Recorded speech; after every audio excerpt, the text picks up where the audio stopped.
Sunday morning, afternoon or evening across the world where you may be at, and today I want to talk to you from my home about a birthday party that I attended earlier, which was my nan's 84th birthday. The reason I didn't film at the pub restaurant there was children present. I felt it wasn't suitable to film there, so I would do it this way. So I want to talk to you about how autistic people and people with disabilities cope within a pub or restaurant facility, and I think I did quite well with my social surroundings and my social communication today.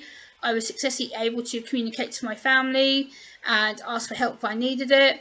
I think also one thing that you should do for autistic people is pre-plan menus. So that includes food menus, drink menus, dessert menus, alcohol menus, so that it lowers the choice and lowers the sensory overload and anxiety aspect.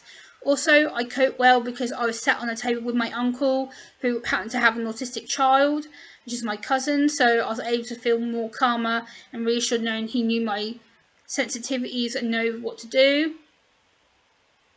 I think also I was able to maintain my composure due to feeling calm and safe with him and knowing that my family understand me, and I was able to already have my food pre-selected, so that lowered the sensory overload aspect and anxiety aspect of having to look at menus and thinking, oh no, I've got all this choice, what I need to eat and what am I going to choose, and having it already pre-ordered and then just having to pay for it at the end was mega helpful. So I was like, oh, I had scampi and chips or scampi and fries and chocolate brownie and ice cream and then my 2 Cokes. So I knew that I was able to do that and reassure myself I was able to cope with it, and my family were really good about it, and I was able to successfully communicate my needs and my abilities.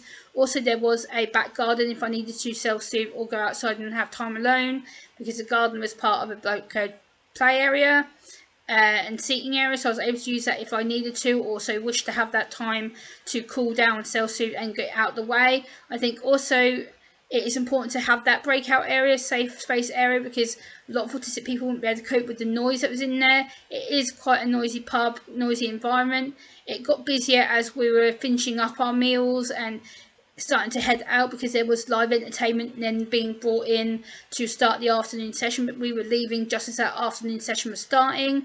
So I think that was able to reduce somewhat what we were going through. And I think for autistic people, make sure that you pre-plan ahead of time, pick a suitable time to go to the pub or restaurant.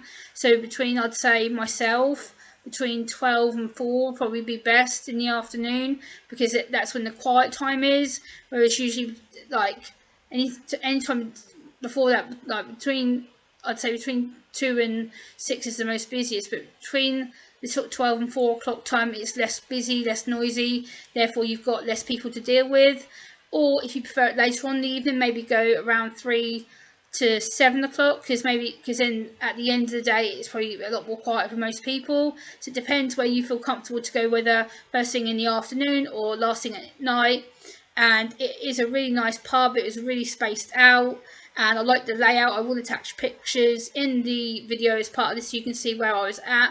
I think you just need to make sure you pre-plan what time you're going, how to get there, so transport could be an issue as well. So for me, I was able to go with my sister and her partner and my nephew, so I was in her car and I was able to successfully communicate my needs that way, and I was able to feel safe knowing that I had transport there, transport to get home. So again, that lowers the sensory aspect of travelling, how you're going to get there, how you're going to get home. If you needed to get public taxi, then obviously you'd have to pre-plan the taxi ahead of time to get there and to get home, and that would be something you need to discuss with your autistic loved one, autistic friend or colleague.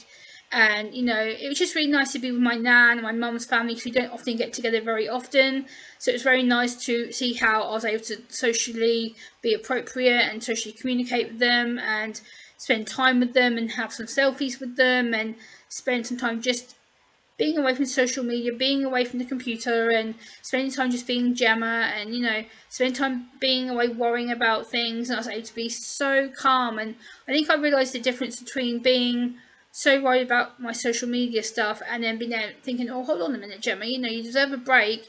You work so hard all the time, and seeing the difference how I was today outside, being with my family, talking to them, communicating my achievements with them. And yes, obviously we talked a bit about YouTube and my achievements, what it means for me, what it means for the future of my content and whatnot. But I think it was really nice to prove that I was able to successfully cope in a noisy environment. I was able to talk to my uncle at length about how to help his autistic son, my cousin, and how to help other people. And he said that I didn't realise the difference that I made to people, and he let me know how much he respects my work, respects me as a person. And it's really nice to hear that feedback, because sometimes I don't often hear that. So for me, it's like, oh, hold on a minute, Gemma, you do well, you do cope well, you do function well. And it's nice to be able to prove to myself that I could do it, and not worry about my autism kicking off or feeling overstimulated or over anxious. And usually I feel really anxious, like being around strangers and things like that, but I felt really safe today. I felt really calm, I felt really with it and connected, and I didn't feel that my autism was really necessarily an issue today. But again, that could change due to my triggers or things that I go through later on in the week. But today's just been a really great day. I really enjoyed myself. I was able to communicate the best that I could. So I hope this video helped somebody. Please like, comment, share and subscribe, and I'll see you on the next one. Bye!